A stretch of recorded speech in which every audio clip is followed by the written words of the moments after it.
প্রধান উপদেষ্টা মোহাম্মদ ইউনূস এবং বিএনপির ভারপ্রাপ্ত চেয়ারপারসন তারেক রহমানের মধ্যে লন্ডন বৈঠকের পর আগামী ফেব্রুয়ারিতে জাতীয় সংসদ নির্বাচন নিয়ে যে উচ্চাশা তৈরি হয়েছিল তা যেন মিইয়ে যাচ্ছে ক্রমেই। বিএনপি মনে করছে লন্ডন বৈঠকের কোনো প্রতিফলন নির্বাচন কমিশনের কার্যক্রমে নেই। পাশাপাশি জাতীয় নির্বাচনের আগে স্থানীয় সরকার নির্বাচন ও সংখ্যানুপাতিক পদ্ধতিতে নির্বাচনের দাবি সামনে আনার চেষ্টাকে মানতে পারছে না বিএনপি। পিআর পদ্ধতি তো আমরা আমাকে আগেই প্রত্যাখ্যান করেছি।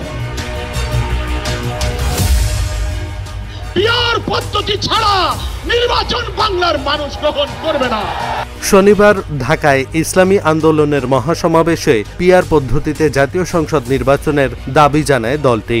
এই মহাসমাবেশে যোগ দিয়ে জামায়াতে ইসলামী, জাতীয় নাগরিক পার্টি, এবি পার্টি, গণ অধিকার পরিষদের নেতারাও একই দাবি জানান। হঠাৎ করে এই পদ্ধতিকে কেন সামনে আনা হলো সে এক বড় প্রশ্ন। এখন বড় দল হিসেবে বিএনপি এর বিরোধিতা করছে।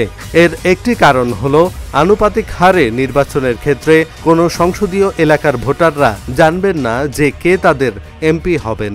তাছাড়া এমপির কাছে যে যাবেন সেজন্য তারা নির্ধারিত কোনো ব্যক্তিকে খুঁজে পাবেন না। যারা পছন্দ করছে তারা বলছে সংখ্যানুপাতিক নির্বাচন ব্যবস্থায় সারা দেশের সকল মানুষের প্রতিনিধিত্ব আইনসভায় নিশ্চিত করা যায়। বর্তমান নির্বাচন ব্যবস্থায় একতরফা প্রতিনিধিত্ব হয়। তবে মনে রাখা দরকার যে বাংলাদেশে মার্কার নামে ভোট হয়, মার্কা আর দলের নামে এলাকাভিত্তিক নেতা গড়ে ওঠেন। সংখ্যানুপাত নির্বাচনে স্থানীয় নেতাদের কোনো গুরুত্ব থাকবে না। ভোট হবে দেশজুড়ে মার্কার জনপ্রিয়তার ওপর নির্ভর করে। এতে করে সংসদ সদস্যদের জন্য আর জনসাধারণের সাথে সম্পৃক্ত থাকার কোনো সুযোগ থাকবে না। আসলে এদের প্রয়োজনও পড়বে না। জনসাধারণের চিন্তাভাবনা সংসদে প্রতিফলিত হবে না। একটা বড় সুযোগ থাকবে আসন কেনাবেচার।